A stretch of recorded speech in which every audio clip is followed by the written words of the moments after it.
Bawat Pilipino dapat maging handa sa mga oras na hindi natin inaasahan. Gaya ng biglaang pagkakasakit, dapat may pondo tayo na magagamit.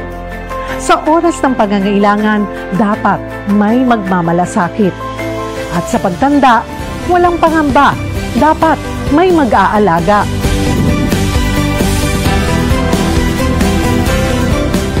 Ganyan mag-alaga ang Kaiser. Yan ang dapat. Alagang Kaiser. Alaga ka, kapatid. Unang-una yung na-hospital ako. Kasi nagamit ko yung Kaiser ko. Malaking tulong talaga ang Kaiser, kaya pwede kong i-endorse ang Kaiser kahit kanino. Sa tumandang tulad ko, meron kayong sasandalan. Iba talaga ang Kaiser.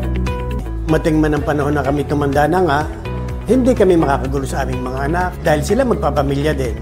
Bago kami mapansin ang aming mga anak, siyempre mga pamilya muna nila dahil may pamilya na sila. Kaya kahit ganito kami ngayon, hindi kami natatakot na kami nag-iisa dahil ika nga napakalaking tulong ng Kaiser sa amin.